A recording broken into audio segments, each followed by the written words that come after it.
إذا ما ظفرت بمثل هذه الروايات اسألنا إحنا الرافضة أكثر علما وخبرة بكتبكم ورواياتكم منكم. وأنا أسأل هذا الرافضي: أنت ليه ما تروحش مثلا تبيع بلالين في الحفلات؟ صدقني هذه المهنة أشرف ألف مرة من مهنة الكذب على الله ورسوله. أو ليه مثلا ما تشتغلش لطامة بعد الظهر؟ دي مهنة برضو كويسة بالنسبة لك. يعني أي رافضي عايز يلطم ممكن أنت تساعده وتلطم له أنت بنفسك على وشه. عارفين طبعا القصة الباطلة المكذوبة التي تزعم أن أبا بكر الصديق رضي الله عنه أحرق رجلا اسمه الفجاء السلمي. الرافضي ياسر الحبيب زعم أنه سيفحم المسلمين برواية يستدل بها على قيام أبي بكر الصديق رضي الله عنه بحرق الفجاء. افتح كتاب الطبقات الكبرى لابن سعد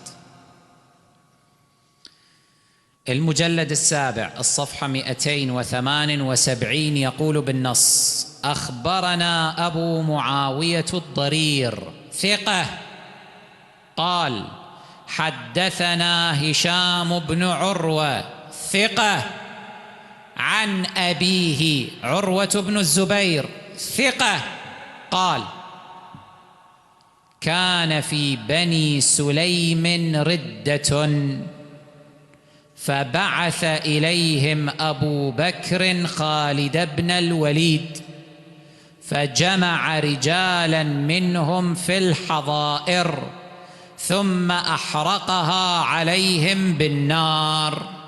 طيب نرد بقى على هذا الكلام. أولا من يسمع هذا الكلام من الرافضي والنبرة بتاعته يظن أن هو جايب الدب من ديله، مع أن العلماء بيّنوا ضعف هذه الرواية من قبل أن يذكرها هذا الرافضي بسنوات طويلة كما سنبين. والآن سنعرض لكم ما أخفاه هذا الرافضي عن مشاهديه واحكموا بأنفسكم. طبعا كما تعلمون أول شرط من شروط صحة الرواية عند المسلمين هو اتصال السند. فيقول الحافظ أبو عمرو ابن الصلاح: أما الحديث الصحيح فهو الحديث المسند، خلي بالكم، الذي يتصل إسناده بنقل العدل الضابط عن العدل الضابط إلى منتهاه، يعني إلى آخره، ولا يكون شاذا ولا معللا. يبقى أول شرط في الحديث الصحيح هو اتصال السند. فهل إسناد الرواية التي ذكرها هذا الرافضي إسناد متصل أم منقطع؟ تعالوا نسمع هذا الرافضي بنفسه وهو يعترف أن الرواية فيها انقطاع. بل السند ينتهي إلى حفيد أبي بكر. أيوة، السند ينتهي إلى حفيد أبي بكر. فهل حفيد أبي بكر سمع هذه الرواية من أبي بكر حتى يكون السند موصولا؟ ثم اعترف هذا الرافضي مرة أخرى أنه بنى تصحيحه لهذه الرواية على الظن، والمظنون أنه أخذ هذا الخبر وأمثاله من سيرة جده من خالته بنت أبي بكر. طبعا لغاية هنا احنا مش محتاجين نكمل الرد على هذه الرواية. في البداية لما تسمع الطريقة التي يتكلم بها هذا الرافضي تحس ان هو هيعرض لك شريط مرئي بالصوت والصورة للصحابة وهم يقومون بهذا الفعل، لكن بعد شوية يعترف ان السند ينتهي الى حفيد ابي بكر الصديق رضي الله عنه، ثم يعترف انه بنى كلامه على الظن. دلوقتي الرافضي بيتكلم بالظن، والله عز وجل يقول: وإن الظن لا يغني من الحق شيئا. ما هو إما أن تذكر لنا دليلا على أن عروة قد حضر هذه القصة بنفسه، أو أن تذكر لنا دليلا أنه سمعها ممن حضرها من الثقات، لكن أن يكون دليلك هو المظنون بيفكرني بالرافضي المتنصر الذي عجز وأفلس أن يأتي بنص واحد يثبت وحي العهد الجديد عند النصارى، فكان دليله ربما. واحد يقول لك المظنون والتاني يقول لك ربما، يبنون أوهامهم وخرافاتهم على ربما والمظنون، وفي نفس الوقت يتجاهلون الروايات الصحيحة الثابتة التي تثبت عكس ما يقولون تماما. وهذا التحدي مفتوح لكل شخص يزعم ويدعي أن أبا بكر الصديق رضي الله عنه أحرق أحدا أن يأتي برواية واحدة صحيحة تقول ذلك. نحن المسلمين نبني ديننا وعقيدتنا وشريعتنا على روايات صحيحة أو حسنة، وأنتم تريدون إلزامنا بروايات مخالفة لطريقتنا في التوثيق.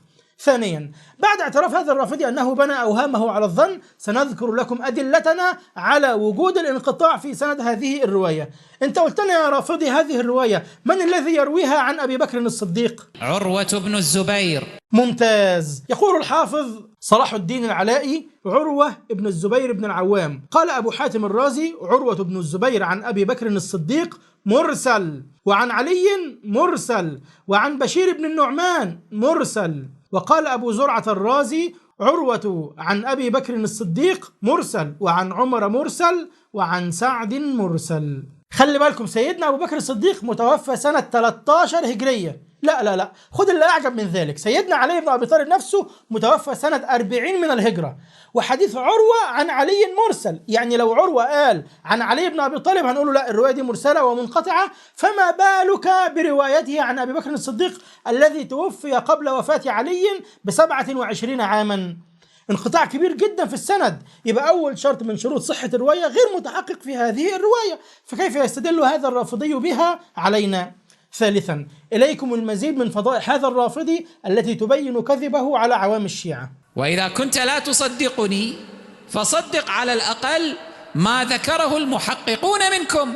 طيب ماشي، اعرض لنا ماذا قال علماؤنا المحققون أيها الرافضي. هنالك كتاب اسمه جامع العلوم والحكم لأحد كبار علماء أهل الخلاف، وهو الإمام الحافظ ابن رجب الحنبلي. في المجلد الأول صفحة 387 يقول بالنص، وانظروا أيضا لاحظوا اللغة التي يتكلم بها، لغة قطعية يقينية ليس في هنالك تشكيك. يقول: وقد روي عن طائفة من السلف جواز التمثيل بالتحريق بالنار وغير ذلك كما فعله خالد بن الوليد وغيره. هذا كلام من؟ الحافظ ابن رجب، ويقوله على سبيل القطع.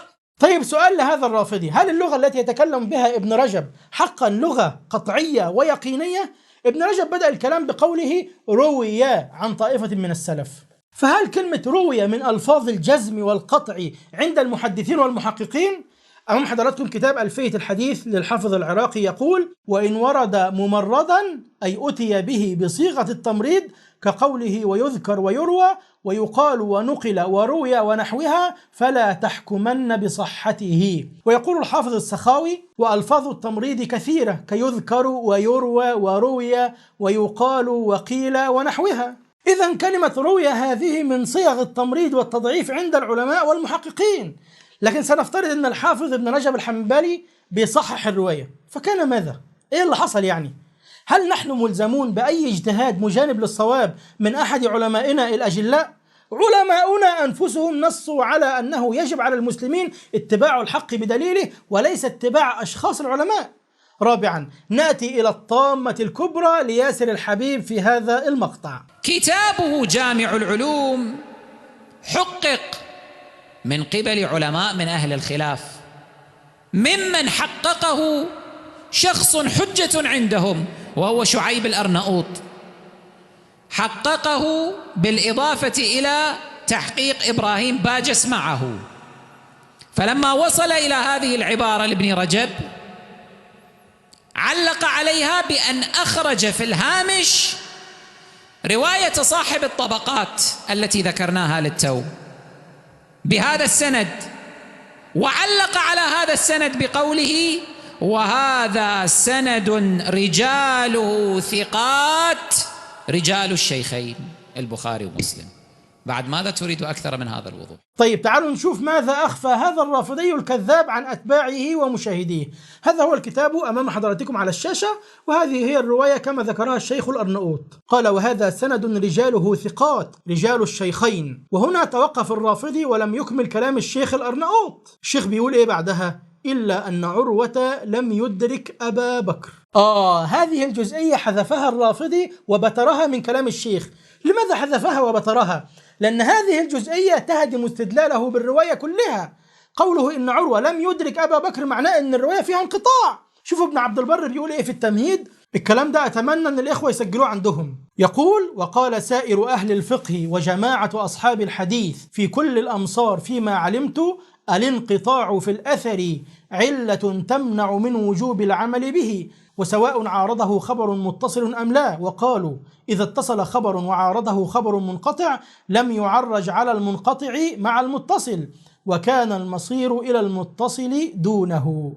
طيب لماذا يردون الحديث المرسل؟ يقول: وحجتهم في رد المراسيل ما أجمع عليه العلماء من الحاجة إلى عدالة المخبر، وأنه لا بد من علم ذلك، فإذا حكى التابعي عمن لم يلقه زي رواية عروة عن أبي بكر لم يكن بد من معرفة الواسطة، إذ قد صح أن التابعين أو كثيرا منهم رووا عن الضعيف وغير الضعيف، فهذه النكتة عندهم في رد المرسل، لأن مرسله يمكن أن يكون سمعه ممن يجوز قبول نقله وممن لا يجوز، ولا بد من معرفة عدالة الناقل. خلي بالك، يقول: فبطل لذلك الخبر المرسل للجهل بالواسطة. شفت؟ مش تقول لي المظنون، ما هو انت طالما بنيت استدلالك على ظن فيمكن لغيرك ايضا ان يقول: وانا اظن انه سمعها من احد اتباع جدك عبد الله بن سبأ.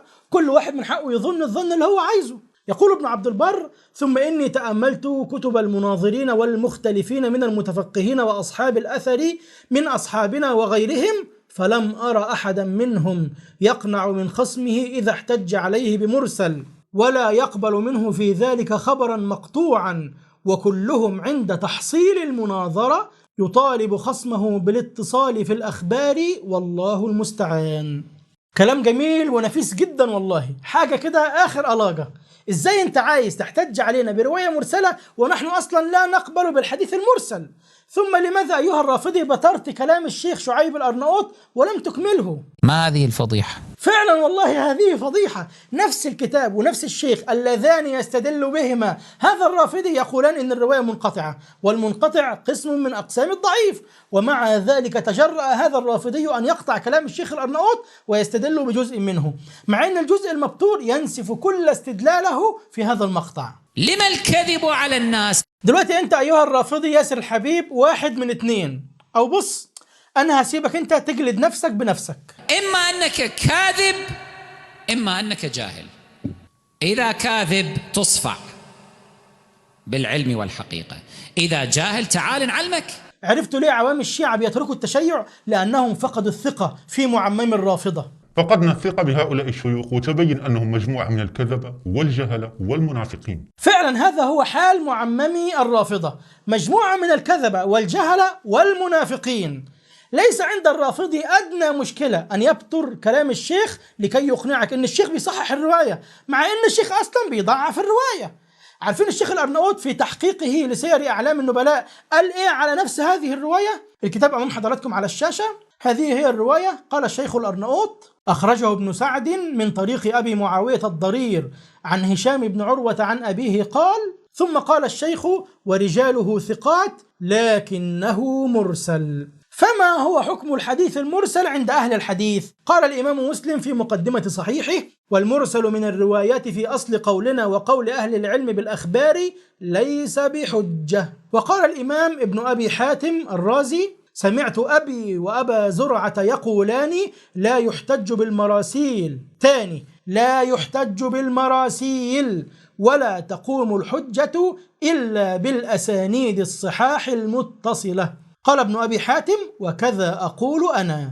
وقال الإمام الترمذي: والحديث إذا كان مرسلا فإنه لا يصح عند أكثر أهل الحديث، قد ضعفه غير واحد منهم. ما هذه الفضيحة؟ بل إن مواقع الشيعة نفسها نقلت لنا تضعيف أحد المحققين من علمائنا لهذه الرواية. موقع مكتبة مدرسة الفقاهة ده موقع شيعي. هذا الموقع نشر كتاب سير أعلام النبلاء لكن بتحقيق الشيخ محمد أيمن الشبراوي، وهذه هي الرواية. الهامش رقم 2، ننزل تحت في الهامش الشيخ أيمن الشبراوي بيقول: ضعيف، أخرجه ابن سعد من طريق أبي معاوية الضرير عن هشام بن عروة به. قلت: إسناده ضعيف لانقطاعه بين عروة وأبي بكر رضي الله عنه. فماذا بقي لهذا الرافضي؟ ماذا بقي لك أيها الرافضي؟ إذا ما ظفرت بمثل هذه الروايات اسألنا إحنا الرافضة أكثر علما وخبرة بكتبكم ورواياتكم منكم. وأنا أسأل هذا الرافضي: أنت ليه ما تروحش مثلا تبيع بلالين في الحفلات؟ صدقني هذه المهنة أشرف 1000 مرة من مهنة الكذب على الله ورسوله صلى الله عليه وسلم والصحابة رضي الله عنهم. أو ليه مثلا ما تشتغلش للطامة بعد الظهر؟ دي مهنة برضو كويسة بالنسبة لك. يعني أي رافضي عايز يلطم ممكن أنت تساعده وتلطم له أنت بنفسك على وشه. وسؤالي أيضا للشيعة: يا من تقولون إنكم شيعة علي وشيعة الحسين وشيعة أهل البيت رضي الله عنهم، أين يذهب بكم؟ أين يذهب بكم هؤلاء المعممون الكذابون؟ أين عقولكم؟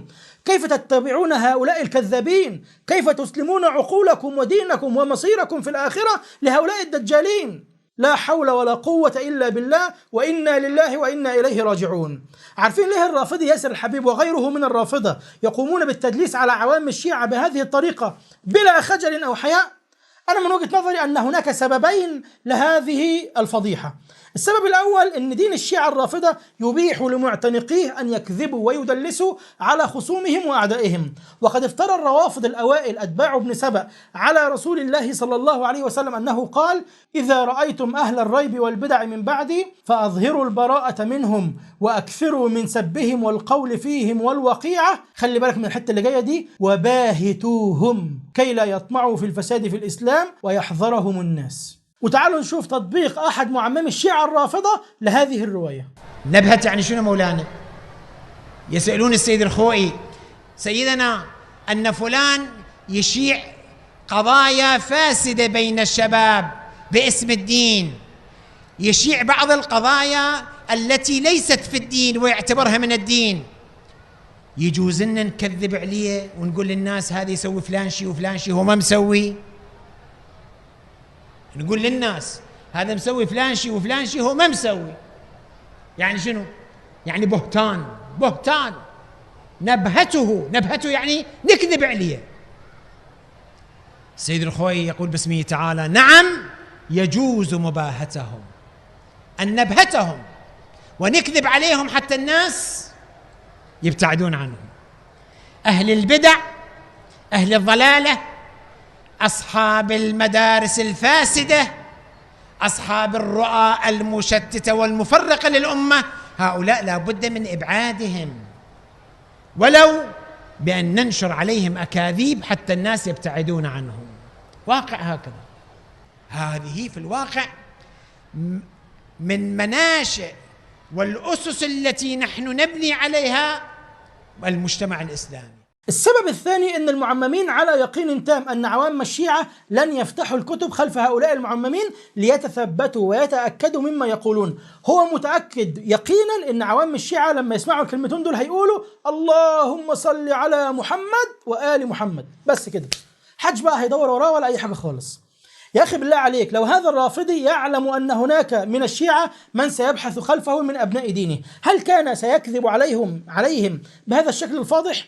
خامسا، هذا الرافضي وصف إحراق الناس بالجريمة، أن أبا بكر ارتكب هذه الجريمة. تمام، يعني حسب كلامه لو شخص أحرق شخصا آخر بالنار فهذه جريمة، صح يا رافضي؟ طيب أمام حضراتكم كتاب عبد الله بن سبأ دراسة وتحليل لشيخ الشيعة علي آل محسن، يقول، شوف عنوان الباب: باب ابن سبأ في مصادر الشيعة، ونقل لنا 3 روايات، ويقول: ومنها ما رواه الكشي أيضا بسنده عن هشام بن سالم قال: سمعت أبا عبد الله عليه السلام وهو يحدث عن عبد الله بن سبأ وما ادعاه من الربوبية في أمير المؤمنين علي بن أبي طالب، فقال: إنه لما ادعى ذلك، خلي بالكم يا جماعة، استتابه أمير المؤمنين يعني سيدنا علي، عرض عليه التوبة فأبى أن يتوب، عمل سيدنا علي؟ فأحرقه بالنار. سيدنا علي أحرقه بالنار. ثم ذكر روايتين ثم علق على هذه الروايات ال3 وقال: وهذه الروايات ال3 صحيحة السند، وهي دالة بوضوح على أن رجلا اسمه عبد الله بن سبأ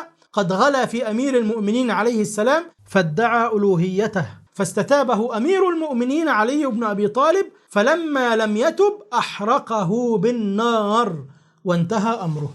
انت قلت يا رافضي ان احراق شخص بالنار اسمه ايه؟ هذه الجريمة. اذا ياسر الحبيب بحسب هذه الروايات الصحيحة عند الشيعة يتهم امير المؤمنين علي بن ابي طالب بالاجرام. سادسا، لو صحت رواية احراق ابي بكر الصديق للفجاءة السلمي، فمن اين تعلم ابو بكر الصديق هذا الفعل بحسب كتب الشيعة؟ من الذي اشار عليه بهذا؟ هنفتح كتاب تقريرات الحدود والتعزيرات لسيد الشيعة محمد رضا، ورابط الصفحة أيضا موجود في وصف الفيديو. يقول: أما حد اللوطي اللي هو بيعمل عمل قوم لوط بإلقائه من شاهق أو قتله بالسيف أو تحريقه، فقد دلت على ذلك صحيحة أو حسنة مالك بن عطية الطويلة التي نقلناها سابقا. يعني دين الشيعة الرافضة في أدلة على جواز التحريق بالنار. طيب اذكر لنا دليلك على هذا التحريق لو سمحت. يقول: ويدل على خصوص التحريق رواية القداح عن أبي عبد الله عليه السلام أنه كتب خالد إلى أبي بكر أنه أتي برجل يؤتى في دبره، فاستشار أبو بكر أمير المؤمنين علي بن أبي طالب عليه السلام. كويس. أبو بكر الصديق استشار علي بن أبي طالب في هذا الرجل، ماذا نصنع به؟ فقال علي بن أبي طالب: أحرقه بالنار، فإن العرب لا ترى القتل شيئا. وهذه الرواية إحدى الروايات الصحيحة أو الحسنة التي استدل بها سيد الشيعة محمد رضا على جواز التحريق بالنار في دين الشيعة. يبقى بحسب هذه الرواية من الذي أفتى أبا بكر الصديق بجواز التحريق بالنار؟ علي بن أبي طالب رضي الله عنه. يعني بحسب وصف الرافضي ياسر الحبيب التحريق بالجريمة، يكون من الذي علم أبا بكر الصديق هذه الجريمة؟ علي بن أبي طالب. صح كده؟ أسهل من شكة الدبوس. طبعا هذا الكلام فقط لإلزام الرافضة بكتبهم، نحن أصلا لا نؤمن برواياتهم ولا نعتمد أقوالهم، لأن هذا الدين مبني على الكذب وروايات الكذابين. عارفين أنا لما بسمع أي رافضي أو نصراني أو ملحد بيحاول يطعن في الإسلام بأمثال هذه الروايات الضعيفة، فورا أتذكر قوله تعالى: وتجعلون رزقكم أنكم تكذبون. هؤلاء القوم يعيشون على الكذب، يتنفسون التزوير، يقتاتون على الغش، يسير التزوير في عروقهم مع الدماء.